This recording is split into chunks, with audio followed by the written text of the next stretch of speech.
Yo, what is good, my anime people? What is good? Honestly, this was a pretty interesting episode of the man who controls and uses mushrooms to fight.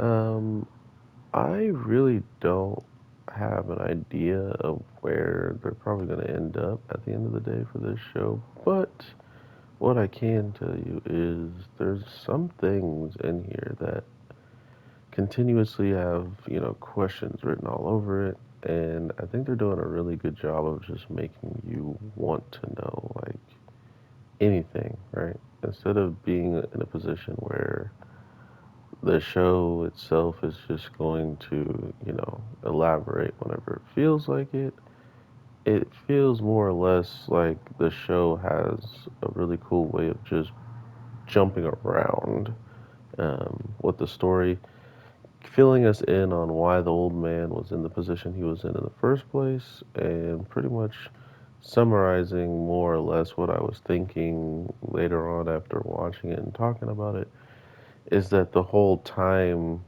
line of stuff is really all over the place, but at the same time, they are really putting their foot forward when it comes down to giving us like how the government works, how certain people have been taking, you know, noticeably any type of, advantage over people in the city. All these different things are finally kind of making more sense, and we know for a fact that the head government dude is just corrupted to no end.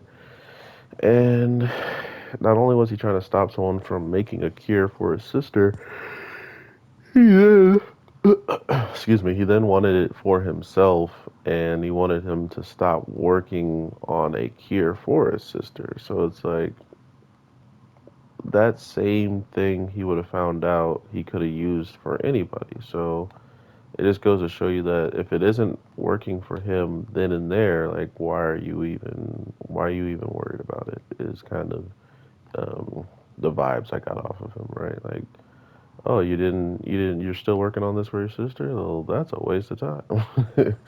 Just by the way they were carrying themselves last week, but this week was more or less a good look at the man eater and everything he's pretty much putting himself through just to make it through these checkpoints and save this old man he's been riding with probably for his whole life. Uh, the weird part about it is how much effort he's putting in just to have, everybody kind of trying to just destroy them.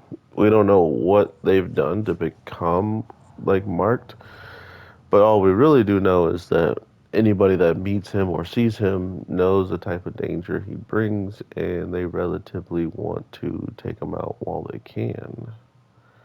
Um, but yeah, overall, I definitely am interested in seeing where this is going to go. Let me know, because we're about to get into one of the hyper battles that has happened in this show with him going against his sister. And to be fair, he's already kind of got her on the ropes. So I'm interested to see if she's going to have another way to fight because it looks like her sword is getting super jacked up. So we'll see how this all turns out. I hope y'all are having an amazing day, night, evening, whatever the case may be. I am your boy, the Anime G, and I will definitely talk to y'all in the next one. Peace.